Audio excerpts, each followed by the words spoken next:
Hello students, आप सभी का मेरे यूट्यूब चैनल पे स्वागत है।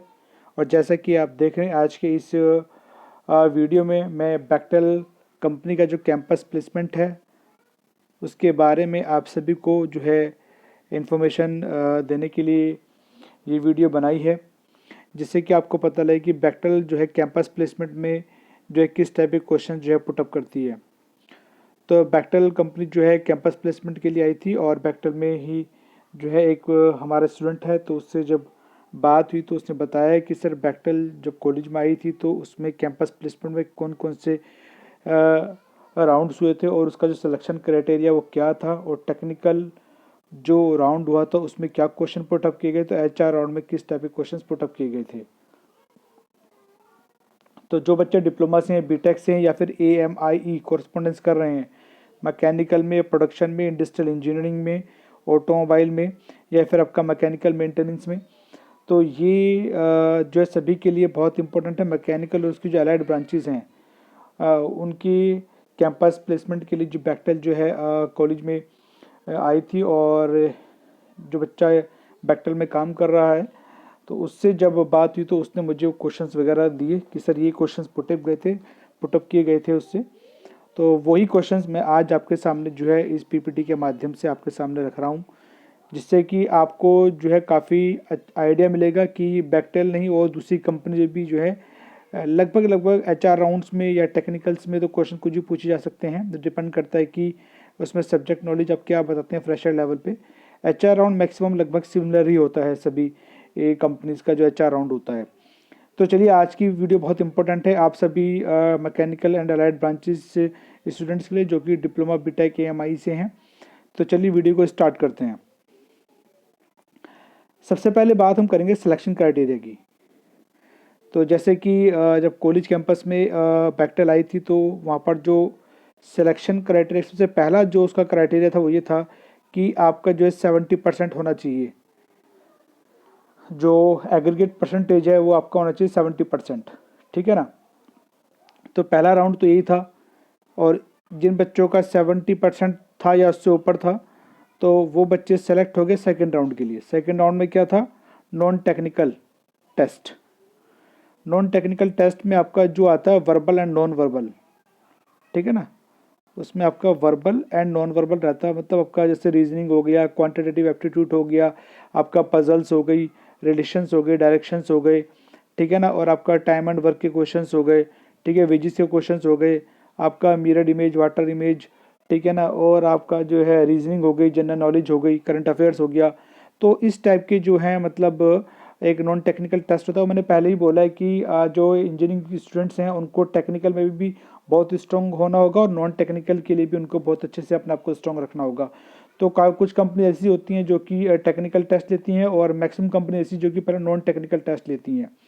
तो क्या, तो इससे रिलेटेड अगर आपको वीडियोस देखनी तो आप मेरे यूट्यूब चैनल पे जो है मेरी प्लेलिस्ट में जा सकते हैं। वहाँ पर DRDO Tier 1 के अंदर जो मैंने नॉन टेक्निकल की बहुत सारी वीडियोस बनाई हैं, तो आप उन वीडियोस को देख सकते हैं, अपनी प्रिपरेशन को और बेटर और अच्छी आप कर सकते हैं। तो देखिए, फर्स्ट राउंड में क्या था कि पहला तो आपका 70% मिनिमम परसेंटेज 70% आपका होना चाहिए। हालांकि कंपनी जो है जो परसेंटेज का जो क्राइटेरिया है वो वेरी करता है, कंपनी इसको चेंज भी कर सकती है एज पर रिक्वायरमेंट, ठीक है ना। तो उस जो बच्चे ने जो बताया जब उसका कैंपस हुआ था तो उस टाइम का एक क्राइटेरिया था, वो मैं आपके सामने रख रहा हूँ। तो पहले तो कुछ बच्चे यहीं पर ही रिजेक्ट हो गए, कुछ सेलेक्ट हो गए, ठीक है। जो सेलेक्ट हो गए फर्स्ट राउंड में वो गए सेकंड राउंड के लिए, और सेकंड राउंड में क्या हुआ, उनका एक नॉन टेक्निकल टेस्ट हुआ। नॉन टेक्निकल टेस्ट में मैंने आपको बताया क्या क्या कहाँ कहाँ से पूछा जाता है। तो कुछ बच्चे जो वहाँ पर सेलेक्ट हो गए, जो बच्चे आपका सेकंड राउंड में सेलेक्ट हुए बच्चे थर्ड राउंड के लिए चले गए। थर्ड राउंड में उनके सामने ग्रुप डिस्कशन था, GD राउंड। अब GD राउंड में जो है क्या होता है कि GD राउंड में कोई टॉपिक आपको दे दिया जाता है, तो उसमें या तो जो टॉपिक आपको दिया जाता है आपको उसके ऊपर बोलना होता है, या फिर ऐसा होता है कि दो टीम बना दी जाती हैं, एक टीम को मेरिट, एक टीम को उसकी डीमेरिट बोलनी होती है। कोई भी टॉपिक दो ग्रुप में बना करके स्टूडेंट्स के, और एक टॉपिक दोनों ग्रुप को दे दिया जाता है कि इस ग्रुप पे एक को मेरिट बोलना है, एक को उसके डीमेरिट बोलनी है। तो इस तरह से जो GD का राउंड रहता है उसमें कोई करंट रिलेटेड टॉपिक हो सकता है, स्पोर्ट्स रिलेटेड टॉपिक हो सकता है, या आपका सोशल साइंस से या फिर टेक्नोलॉजी से। तो डिपेंड करता है कि वहाँ पर जो है जो इंटरव्यूअर है वो क्या टॉपिक आपको देना चाहता है। तो इसलिए आपको जो है करंट नॉलेज अच्छी होनी चाहिए टेक्निकल में, और आपको इसलिए न्यूज़पेपर्स, अखबार वगैरह या जितनी भी आपको बुक्स, लैंग्वेज वगैरह बुक्स वगैरह अच्छे से पढ़नी चाहिए, टेक्निकल्स की नॉलेज होनी चाहिए। तो कुछ जीडी में कोई भी कहीं से भी कोई भी टॉपिक आपको मिल सकता है, आपकी फील्ड से रिलेटेड मिल सकता है या आपसे फील्ड से अदर फील्ड का मिल सकता है।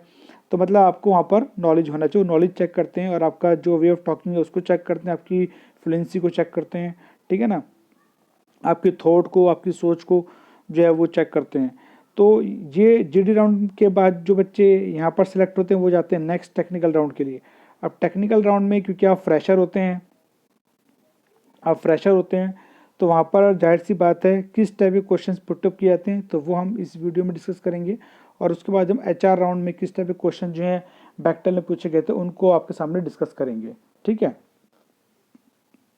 चलिए तो चलते हैं नेक्स्ट स्लाइड की तरफ। तो सबसे अगर आपने फर्स्ट, सेकंड, थर्ड, पहला सलाह आपका परसेंटेज क्राइटेरिया आपने फुलफिल कर लिया है, दूसरा आपने जो है नॉन टेक्निकल टेस्ट क्लियर कर लिया है, थर्ड आपने जीडी राउंड क्लियर कर लिया है, तो आपका फोर्थ आता है टेक्निकल इंटरव्यू। तो इसमें हम टेक्निकल इंटरव्यू की बात करेंगे। जो क्वेश्चंस उस बच्चे से पुटअप किए गए थे वो क्वेश्चन मैं आपके सामने रख रहा हूँ, और ये डिपेंड वेरी करता है person to person, candidate to candidate, कि वो उन क्वेश्चंस में क्या रेस्पॉन्स देता है, ठीक है। सबसे पहले जो क्वेश्चन पूछा गया था, डिफाइन योर सेल्फ। सबसे पहला क्वेश्चन ये था कि आपको अपने बारे में बताना है, ठीक है ना। तो आप अपना नाम बताएंगे, अपना पूरा कंप्लीट नेम बताएंगे आप, ठीक है ना। अपनी जो है जो क्वालिफिकेशन है वो आप बताएंगे, 10th किया कहाँ से किया और उसमें क्या परसेंटेज रहा, 12th किया कहाँ से किया उसमें क्या परसेंटेज रहा आपका, ठीक है ना। और अगर डिप्लोमा आपका चल रहा है आपका करंटली अभी तक, उसमें आपका एग्रीगेट परसेंटेज कितना बन रहा है वो आपको बताना है, ठीक है ना। तो एक मोटा मोटा एक इंट्रोडक्शन आपको देना है इसमें, ज़्यादा एक्सप्लेनेशन नहीं, ओनली शॉर्ट में जो है कि इंट्रो देना है अपना इसमें, ठीक है। चलिए next, second question is very important, क्योंकि जो सेकंड क्वेश्चन है ये फ्रेशर जो स्टूडेंट्स होते हैं ये उन्हीं के पूछा जाता है, और मैं फ्रेशर के ही अकॉर्डिंग बात कर रहा हूँ, कैंपस प्लेसमेंट की बात हो रही है। ये बहुत इंपॉर्टेंट है। आपने देखा होगा कि इससे पहले जो है आईजीएल कंपनी का जो मैंने आपके सामने क्वेश्चंस रखे थे जिसमें मैंने अदर स्टूडेंट से बात की थी, तो ये क्वेश्चन वहाँ भी पूछा गया था। क्योंकि फ्रेशर लेवल पे जब होता है तो उसमें सब्जेक्ट से रिलेटेड ही पूछा जाता है। एक्सपीरियंस लेवल पे क्या होता है कि जहाँ काम क्या होता है अपने उस एक्सपीरियंस से पूछा जाता है। तो लेकिन अभी एक्सपीरियंस कोई है नहीं, आप फ्रेशर हैं, तो जाहिर सी बात है आपसे आपका फेवरेट सब्जेक्ट पूछे जाएंगे और फिर उसी सब्जेक्ट में से जो क्वेश्चन आपसे पूछे जाएंगे। तो आपको कम से कम एटलीस्ट 2 सब्जेक्ट्स अपने बहुत स्ट्रॉन्ग करने हैं, जिससे कि आप जो है जो भी सब्जेक्ट आप उनको बताओगे अपने फेवरेट, आपका इंटरव्यू उन्हीं में से होने वाला है और उसी में आपकी थ्रेडिंग होने वाली है। तो आपको जो है अपने टेक्निकल के 2 सब्जेक्ट जो है बहुत अच्छे, बहुत स्ट्रॉन्ग रखने हैं, जिससे कि आप इंटरव्यू को अच्छे से बीट कर सकें। अगर आप कोई भी 2 सब्जेक्ट नहीं बताते हो या आप नाम बोल दिए और आप क्वेश्चन का जवाब नहीं दे पाते हो तो फिर आपका सिलेक्शन नहीं हो पाएगा, ठीक है ना। क्योंकि इंटरव्यू में इंटरव्यूअर को जो है आपको टेक्निकली देखना है, तो आपको अपने बेस्ट 2 सब्जेक्ट उसको बताने ही होंगे, ठीक है। और कहीं भी आप चले जाइए फ्रेशर लेवल पे, चाहे ऑन कैंपस चाहे ऑफ कैंपस हो, ये क्वेश्चन तो आपके सामने आएगा ही आएगा, ठीक है। और इसी से आगे जो है फिर आपका इंटरव्यू स्टार्ट होगा। तो सेकंड क्वेश्चन जो है आप बताएंगे इसमें कि आपका जो फेवरेट सब्जेक्ट जो क्या है वो आपको बताने होंगे, और जो भी आप बताएंगे उसी में से आपसे क्वेश्चंस पुटअप होंगे, ध्यान रखना इस बात का। चलिए क्वेश्चन नंबर थर्ड, क्योंकि उस बच्चे ने जो है इंजीनियरिंग ड्राइंग का नाम दिया था कि उसको जो है इंजीनियरिंग ड्राइंग जो उसका फेवरेट सब्जेक्ट होगा, तो उससे रिलेटेड क्वेश्चंस पूछे गए थे। तो why engineering drawing is important for engineering students. सबसे पहले तो यही क्वेश्चन पूछता था कि जो इंजीनियरिंग ड्राइंग है वो इंजीनियरिंग स्टूडेंट्स के लिए क्यों ज़रूरी है, ठीक है। तो और जाहिर सी बात है अगर आप मैकेनिकल के, तो आपने देखा होगा ओवरऑल आप जो है इंजीनियरिंग ड्राइंग, मशीन ड्राइंग आपके मैक्सिमम सभी सेमेस्टर्स में रहता है, एक आध सेमेस्टर को छोड़ के। तो आपको थ्रू आउट ड्राइंग पढ़नी होती है। तो वो क्यों ज़रूरी है, क्योंकि हम किसी भी कंपोनेंट को, किसी भी पार्ट को जो है बनाने के लिए सबसे पहले उसकी ड्राफ्टिंग बहुत ज़रूरी है, उसकी डायमेंशनिंग बहुत ज़रूरी है, उसकी लाइन स्केचिंग बहुत ज़रूरी है, वो कंपोनेंट कैसा दिखेगा, कैसा बनेगा, तो ये बहुत ज़रूरी है। तो ये फर्स्ट एंगल, थर्ड एंगल, आपके प्रोजेक्शन एंगल्स और आपके जो क्वाड्रेंट्स, ये सब आपको पता होना चाहिए कि किसी भी एंगल से कहीं से किसी कंपोनेंट को देखा जाए तो उसके जो एलिवेशंस हैं वो किस तरीके से बनेंगे। ठीक है ना। और किसी नए कंपोनेंट को अगर बनाना है तो उसको किस थॉट ऑफ थिंकिंग के साथ, किस क्वाड्रेंट में कौन सा पार्ट उसका आना चाहिए, कैसे वो बनेगा। तो ये जो थॉट ऑफ थिंकिंग है माइंड की किसी कंपोनेंट को लेकर के, उसको उसको बनाने के लिए, उसके माइंड में आपको थॉट क्रिएट करने के लिए जो है इंजीनियरिंग का जो ड्राइंग का सब्जेक्ट है वो बहुत ज़रूरी है इंजीनियरिंग स्टूडेंट्स के लिए। आपने देखा होगा जितनी भी इंजीनियरिंग की ब्रांच हैं सभी में फर्स्ट ईयर में जो है आपको इंजीनियरिंग ड्राइंग पढ़ाई जाती है। अगर इलेक्ट्रिकल तो वायरिंग से रिलेटेड आपको पढ़ाई जाती है। शुरू में तो आपका सबका बेसिक ही होता है फर्स्ट सेमेस्टर में, लेकिन उसके बाद जो आपके जो फील्ड से रिलेटेड जो आपको ड्राइंग जो है सिखाया, जैसे सिविल में है तो सिविल में और भी एडवांस में हो जाती है, इलेक्ट्रॉनिक में भी है आपका इलेक्ट्रॉनिक सर्किट्स वगैरह के लिए, इलेक्ट्रिकल में इलेक्ट्रिकल वायरिंग वगैरह के लिए, मोटर्स वगैरह के लिए, ठीक है ना। तो हर एक फील्ड में जो है आपका जो इंजीनियरिंग ड्राइंग है फील्ड के अकॉर्डिंग जो है बहुत ज़रूरी है। कहीं पर किसी कंपोनेंट, किसी पार्ट की या किसी वायरिंग की, किसी सर्किट की या कुछ भी आपको ड्राफ्टिंग की ज़रूरत पड़ती है तो उस केस में जो है इंजीनियरिंग ड्राइंग की नॉलेज होना बहुत ज़रूरी है, ठीक है। तो मैंने आपको एक मोटी मोटी बात मैंने आपको यहाँ पर बता दी है, इसीलिए सभी इंजीनियरिंग स्टूडेंट्स के लिए इंजीनियरिंग ड्राइंग जो है बहुत ज़रूरी सब्जेक्ट है, ठीक है। चलिए अगला क्वेश्चन जो पूछा गया तो उससे what is the difference between the first angle and third angle projection. अब आपने जो है अगर फर्स्ट सेमेस्टर में ही ड्राइंग पढ़ी होगी तो उसमें भी जो है आपको आया होगा कि फर्स्ट एंगल प्रोजेक्शन और थर्ड एंगल प्रोजेक्शन में क्या डिफरेंस है। तो मैं सबसे पहले आपको फर्स्ट एंगल प्रोजेक्शन का जो है एक आउटलेट व्यू आपको दिखा रहा हूँ। आप देखिए अगर कोई भी कंपोनेंट है आपका, तो जो भी कंपोनेंट होगा उसका फ्रंट व्यू जो है बिल्कुल उसके सामने ही बनेगा, ठीक है। जहाँ से भी शो करेगा कि ये कंपोनेंट अगर है कोई, तो इसका जो है ये यहाँ से दिखा रहा है तो इसका फ्रंट व्यू क्या होगा, तो फ्रंट व्यू जो भी होगा उसके सामने ही बनेगा। और जो टॉप व्यू है, टॉप से अगर आप देखेंगे तो उसका टॉप व्यू जो है नीचे बनेगा, फ्रंट के नीचे उसका टॉप व्यू बनेगा, ठीक है। और जो बॉटम है, बॉटम आप नीचे से देखेंगे तो उसका बॉटम फ्रंट के ऊपर बनेगा। मतलब जो एलिवेशन आप जहाँ से देख रहे हो वो उसके अपोजिट साइड बनेगा। मतलब फ्रंट व्यू वहीं रहेगा, टॉप ऊपर से देख रहे हो तो फ्रंट के नीचे टॉप बनेगा, बॉटम से देख रहे हो तो टॉप फ्रंट के ऊपर उसका बॉटम बनेगा।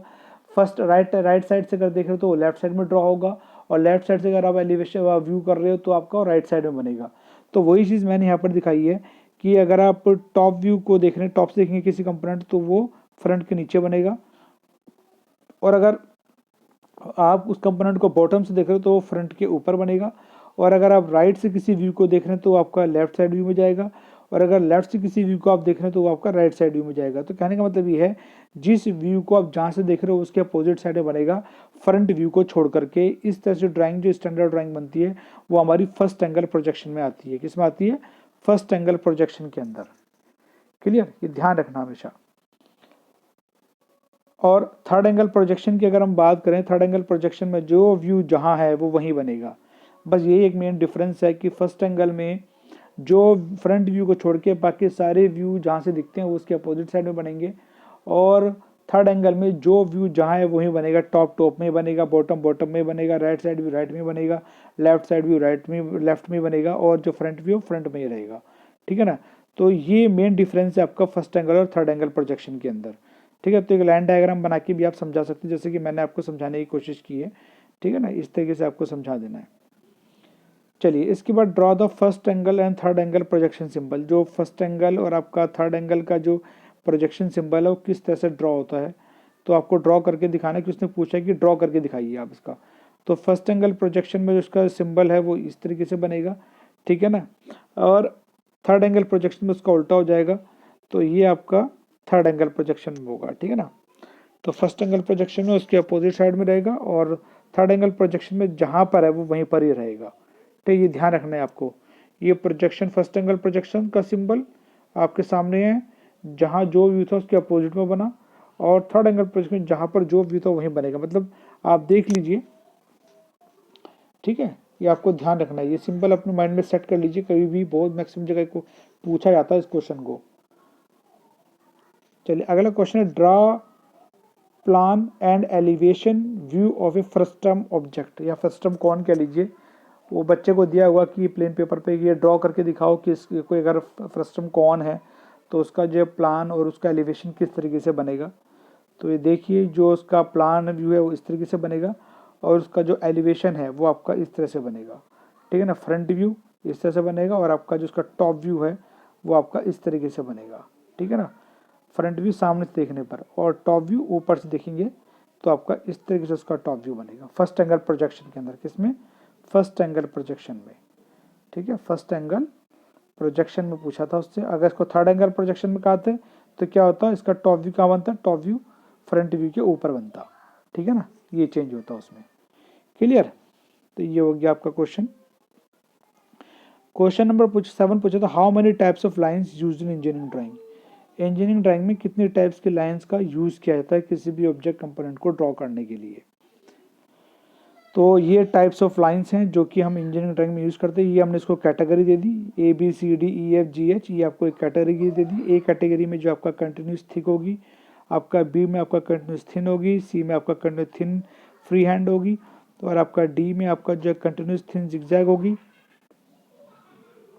ठीक है। और ई में आपका डैश थिक होगी, एफ में आपका डैश थिन होगी, और जी टाइप में आपका चेन थिन होगी, और एस टाइप में आपका चेन थिन एंड थिक होगी, और जे टाइप में आपका चेन थिक होगी, और के टाइप में आपका चेन थिन डबल डैश होगी।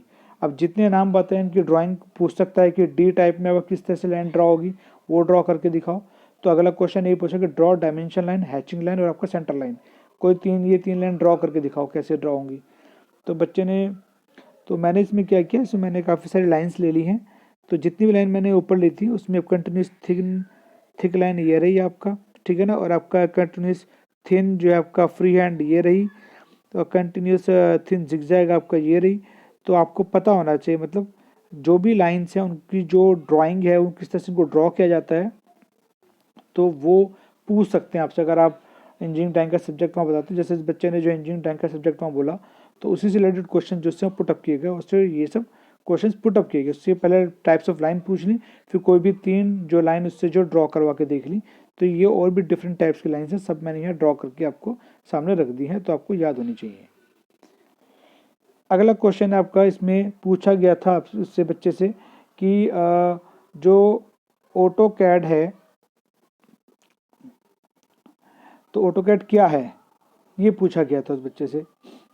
तो ऑटो कैड की जो है डेफिनेशन यहाँ पर बतानी थी कि ऑटो कैड जो है किसे कहा जाता है, या ऑटो कैड क्या होता है, ऑटो कैड, ठीक है ना। तो ये क्वेश्चन जो है बच्चे से वहाँ पर पूछा गया था। तो इसमें डिफाइन करना है, प्रॉपर डिफाइन करके बताना है। तो डेफिनेशन जो ऑटो कैड की बनेगी वो बनेगी आपका, auto CAD is a commercial computer aided design and drafting software application developed and mark by Autodesk company के द्वारा बनाया गया था, और ठीक है ना। तो अगर इसको हिंदी में कहा जाए तो ऑटो कैड जो है आपका सॉफ्टवेयर अनुप्रयोग है, इसके द्वारा 2D एंड 3D डिज़ाइन एवं ड्राफ्टिंग का कार्य किया जा सकता है, और इसका विकास जो है ऑटोडेस्क नामक कंपनी के द्वारा जो है किया गया था। तो मेन जो ऑटो कैड है ऐसा सॉफ्टवेयर है जो कि 2D और 3D में जो है कंपोनेंट को या किसी पार्ट को ड्रॉ करता है। 2D में आपका कहने का मतलब है आपका 2D ड्राइंग बना देगा, 3D में आपका XYZ एक्सिस पे जो है किसी कंपोनेंट को बनाया जा सकता है इसमें। और ऑटोडेस्क कंपनी के द्वारा जो ऑटो कैड को जो है या इसका सॉफ्टवेयर को जो है बनाया गया था, ठीक है ना। तो ये प्रॉपर डेफिनेशन होगी आपका ऑटो कैड की। इसके बाद जस्ट अगला क्वेश्चन पूछ ले कि ऑटो कैड में और इंजीनियरिंग ड्राइंग में क्या डिफरेंस है। देखो पहली बात तो यह है कि जो ऑटो कैड में कोई भी हम चीज़ 2D ड्रॉ करते हैं तो आपका 2D 3D XYZ तीनों उसमें ड्रॉ कर सकते हैं, और इंजीनियरिंग ड्राइंग में हम जो है पेपर के ऊपर काम करते हैं, जबकि ऑटो कैड में हम जो है सॉफ्टवेयर में कंप्यूटर पे काम करते हैं, और इंजीनियरिंग ड्राइंग में जो है हम पेपर का जो हमारा ड्राइंग शीट होती है उसके ऊपर वर्क करते हैं। दूसरी बात है कि ऑटो कैड में जो कमांड्स यूज़ करते हैं और सॉफ्ट कॉपी उसकी बनाई जाती है, और इंजीनियरिंग ड्राइंग में जो है पेपर पे जो है या शीट पे जो है पेंसिल रबड़ कटर ड्राफ्टर के लेकर के काम किया जाता है। तीसरी बात ये है आपका, थर्ड ये कि ऑटो कैड सॉफ्टवेयर पे जो है ड्राइंग को जो है बहुत जल्दी कमांड की हेल्प से बनाया जा सकता है, और इंजीनियरिंग ड्राइंग में जो है आपका हमको जो है ड्राइंग शीट के ऊपर जो है पेंसिल रबड़ कटर ड्राफ्टर की यूज़ करके जो है उसको बनाना पड़ता है, जिसमें कि टाइम थोड़ा ज़्यादा लगता है। तो आज के अगर टाइम में देखें तो अब तो जो है ऑटो कैड से और बड़े बड़े सॉफ्टवेयर्स आ गए हैं जिन पर जो है ड्राइंग को जो है बहुत कम टाइम में बना करके इवन कि उस पर एनालिसिस वगैरह, टेस्टिंग वगैरह भी की जा सकती है। जबकि ड्राफ्टिंग में सिर्फ हम किसी भी ड्राइंग, किसी ऑब्जेक्ट की 2D ड्राइंग या फिर 3D में उसका आइसोमेट्रिक व्यू बना सकते हैं, लेकिन ऑटोकैड में हम उसका जो है 2D 3D और उसको सॉलिड में भी जो है उसको हम बना के देख सकते हैं, ठीक है ना, बिना उस कंपोनेंट की मैन्युफैक्चरिंग किए बिना। तो उसकी अपीयरेंस कैसी होगी, वो कैसा दिखेगा 2D में 3D में, या फिर उसको सॉलिड बना के भी चेक कर सकते हैं। तो ये हम जो ड्राफ्टिंग है इंजीनियरिंग ड्राइंग में, उससे हम एक स्टेप आगे जा कर के जो है हम सॉफ्टवेयर पे जो है एडवांटेज गेन कर सकते हैं किसी भी कंपोनेंट पार्ट को लेकर के। हालांकि ऑटोकैड एक्चुअल में एक बेसिक सॉफ्टवेयर है, ये सब तो सॉलिड वर्क है आपका, कैटिया है, प्रोई है, आपका फ्यूजन 360 है, ठीक है ना, एनालिसिस है, और आपका और भी सॉफ्टवेयर हैं जो कि यूज़ किए जाते हैं आज के टाइम में कम ड्राइंग के रिलेटेड। तो लेकिन ड्राफ्टिंग वही सबसे पहले जो बेसिक है वो ड्राफ्टिंग है, क्योंकि ड्राफ्टिंग के बाद ही ये सारे सॉफ्टवेयर लाए गए थे जिसमें ऑटोकैड वगैरह आए थे। तो लेकिन बेसिक नॉलेज जो आई थी वो ड्राफ्टिंग से ही आई थी, जो कि इंजीनियरिंग ड्राइंग की हेल्प से आई थी, ठीक है ना। तो ये बहुत इंपॉर्टेंट क्वेश्चन था जो कि मैंने आपके सामने रखा है, ठीक है ना। चलिए अब लेते हैं अगला क्वेश्चन। नेक्स्ट क्वेश्चन है आपका, नेक्स्ट जो है इसमें आपका HR राउंड हुआ था, फिर HR राउंड। तो इसमें हम HR राउंड में क्या क्वेश्चन पुटअप किए गए थे उनको डिस्कस करेंगे। सबसे पहले tell me about yourself in detail. अब इसमें जो है नए पर्सन थे, तो बच्चे का जो है टेक्निकल राउंड जो क्लियर हुआ, उसके बाद जो उसका HR राउंड हुआ नेक्स्ट राउंड में। तो सबसे पहला question tell me about yourself in detail. अब इसमें क्या था कि इसमें डिटेल में बताना था अपने बारे में, आपका नाम, नाम का मीनिंग भी पूछ लेते हैं कहीं पर, आपका नाम का क्या मतलब है, और उसके बाद जो है फिर आपने 10th कहाँ से किया, आपका 10th में क्या परसेंटेज रहा, और कौन से स्कूल से किया, 12th में कब किया, कहाँ से किया, कितना परसेंटेज रहा, फिर उसके बाद आपने डिप्लोमा अगर किया, डिप्लोमा में आप इस अभी तक क्या आपका ग्रेड रहा, ठीक है ना। उसके बाद जो है और भी क्वेश्चन भी पूछे जाते हैं इसके अंदर। तो डिटेल में आपको बताना है अपनी क्वालिफिकेशन के बारे में, अपनी नॉलेज के बारे में। अब इसमें second question, what are your hobbies. ये क्वेश्चन बहुत इंपॉर्टेंट है, क्योंकि आपको ध्यान रखना है कि हॉबीज़ जो हैं, आप जो भी हॉबी बताएंगे आप समझ लीजिए आपकी हॉबी में से पूछा जाएगा। तो हॉबी जो भी है आपकी बहुत सोच समझ के बताना, ठीक है ना।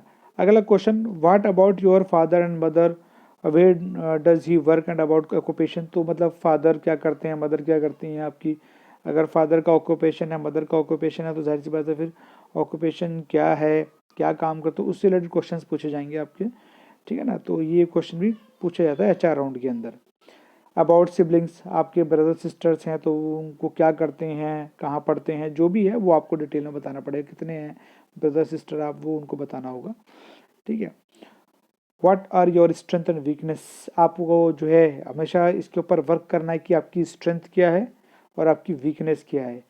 तो HR राउंड में इस क्वेश्चन को हमेशा पूछा जाता है कि आपका स्ट्रेंथ पॉइंट क्या है, आपकी वीकनेस क्या है। तो हर कैंडिडेट की, हर इंसान की अपनी कोई स्ट्रेंथ अपनी वीकनेस होती है। तो इस पर मैं ज़्यादा एक्सप्लेन नहीं करने वाला हूँ, तो क्योंकि पर्सन टू पर्सन वेरी करती है स्ट्रेंथ एंड वीकनेस। तो आपको खुद देखना है कि आपकी स्ट्रेंथ क्या है और आपकी वीकनेस क्या है। ये क्वेश्चन जरूरी कि बैक्टल, ये जनरल क्वेश्चन है, पूछे जाते हैं कहीं भी HR में आप देखेंगे तो 90% इसी टाइप क्वेश्चन पुटअप होते हैं वहाँ पर। अगला क्वेश्चन आपका, why did you choose mechanical engineering.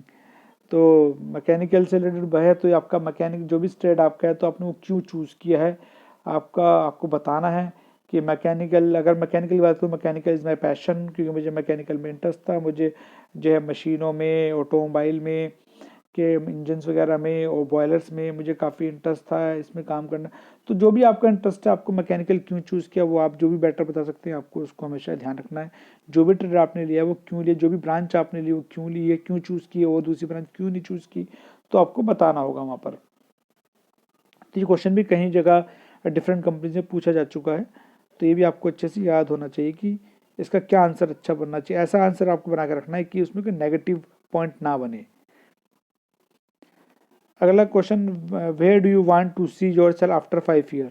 अगर वो कहते हैं कि हमारी कंपनी अगर आपको सेलेक्ट कर लेती तो 5 साल में अपने आप को कहाँ देखना चाहते हो, तो इसका पॉजिटिव आंसर जो भी आपको लगता है वो आपको बनाना है, कोई नेगेटिव आंसर नहीं बनाना है। तो ये क्वेश्चन भी काफ़ी बार अलग अलग कंपनी में पूछा जा चुका है HR राउंड में। अगला question, why do you want to join Bechtel company. तो अब बेक्टल में आप ज्वाइन करना चाहते हो तो क्यों ज्वाइन करना चाहते हो बेक्टल कंपनी को, तो आपको इसमें कंपनी की जो है बड़ाई करनी है और कंपनी की ग्रोथ को बताना है, कंपनी की एडवांटेज को बताना है, जिससे कि ऐसा लगे कि ये कंपनी इतना अच्छा एनवायरनमेंट देती है, इतना वो सब कुछ करके जो है, इसलिए मैं बेक्टल को ज्वाइन करना चाहता हूँ, मैं भी उसमें अपना योगदान देना चाहता हूँ। तो इस तरह से आपको कोई एक आंसर आपको बनाना है जो कि कंपनी के पॉजिटिव एनवायरनमेंट में जाए। ठीक है, तो हो सकता है फिर आपका सिलेक्शन उसमें होने के चांस बढ़ जाएंगे। फाइनली जो है बच्चे का जो है बेक्टल कंपनी में सिलेक्शन हो गया। ठीक है, अब इसमें एक इम्पोर्टेंट बात है कि अगर आप अपनी किसी भी कैंपस प्लेसमेंट के लिए या फिर ऑफ कैंपस प्लेसमेंट के लिए या फिर किसी गवर्नमेंट इंटरव्यू के लिए अगर प्रिपरेशन करना चाहते हैं तो ये mechanical companies technical interview question with explanation की जो ई बुक है ये मैंने लिखी हुई है, और ये बुक जो है आपको अमेज़ॉन पे मिल जाएगी या फिर आपको इंस्टा मोजो पे भी मिल जाएगी। तो आप वहाँ इस बुक में जो है टोटल 100 क्वेश्चन है। ठीक है ना, तो ये बुक जो आपको काफ़ी हेल्प करेगी क्योंकि इसमें जो भी क्वेश्चन है उनको एक्सप्लेनेशन के साथ एक्सप्लेन किया गया है। तो ज़्यादा महंगी बुक नहीं है, बहुत सस्ती किताब है। मैंने बुक्स के प्राइस बहुत कम रखे हैं जिससे कि बच्चे जो हैं कम प्राइस में जो है बुक को परचेस करके अपनी प्रिपरेशन को बेटर कर सकें और अपनी टेक्निकल नॉलेज को इम्प्रूव कर सकें। तो ये जो mechanical companies technical interview question की जो बुक है ये आपको जो है अमेज़ॉन पे मिल जाएगी, और आपको मेरी जो इंस्टा मोजो का जो मेरा ऑनलाइन बुक स्टोर है वहाँ पर भी आपको मिल जाएगी। इसमें 100 क्वेश्चन जो कि प्रीवियस कंपनीज में जो है पूछे जा चुके हैं क्वेश्चंस, वो मैंने इसमें रखे हुए हैं। तो आप इस बुक को परचेस करके अपनी प्रिपरेशन को बेटर कर सकते हैं। ठीक है, और सेकंड जो बुक है वो DRDO टेक्निकल इंटरव्यू की बुक है। हालांकि अगर देखा जाए तो टेक्निकल इंटरव्यू में टेक्निकल मैकेनिकल से क्वेश्चन कहीं से भी पूछा जा सकता है, किसी भी सब्जेक्ट से पूछा जा सकता है। लेकिन अगर आपको देखना है कि जो जो प्रीवियस जो बुक मैंने आपको दिखाई थी, अगर आप पीछे वाली किताब देखेंगे ये वाली, तो इसमें भी 100 क्वेश्चन है टेक्निकल के, बहुत इंपॉर्टेंट है। और अगर आप DRDO वाली बुक देखते हैं तो इसके अंदर भी जो है मैंने एटलीस्ट जो है आपका 300 क्वेश्चंस रखे हुए हैं जो कि बहुत इम्पोर्टेंट हैं। और इसमें वो क्वेश्चन जो कि DRDO में आपका जो है डिफरेंट डिफरेंट मैकेनिकल पोस्ट पे जो इंटरव्यूज़ पूछे हुए हैं उनके क्वेश्चंस मैंने वहाँ से लिए हैं, और उनके आंसर जो हैं काफ़ी डिटेल में एक्सप्लेन करने की कोशिश की है, जिससे कि आपको पता रहे कि साइंटिस्ट बी लेवल पे या फिर जो DRDO में अलग जो मैकेनिकल की जो पोस्ट है उनमें जो इंटरव्यूज़ में क्वेश्चन पूछे गए हैं वो मैंने अपनी इस बुक में रखे हुए हैं। तो अगर आप टेक्निकल इंटरव्यू की क्वेश्चन देखना चाहते हैं, उनको अच्छे से पढ़ना चाहते हैं, तो आप इस वाली बुक को भी परचेज़ कर सकते हैं। और ये भी आपको मेरी अमेज़ॉन पे और आपको जो मेरी ऑनलाइन बुक स्टोर जो इंस्टा मोजो पे, वहाँ पर आपको भी ये बुक मिल जाएगी। तो वहाँ से भी आप जो है इस बुक को डाउनलोड कर सकते हैं। अगर आप अमेज़ॉन से लेते हैं तो वहाँ पर आपको जो उसको डाउनलोड का ऑप्शन दे देगा अमेज़ॉन, और अगर आप इंस्टा मोजो से लेना चाहते हो तो इंस्टा मोजो से आप इसकी PDF को जो है डाउनलोड कर सकते हैं। ठीक है, तो आपको जो है ये दोनों जगह से ऑप्शंस अवेलेबल हैं।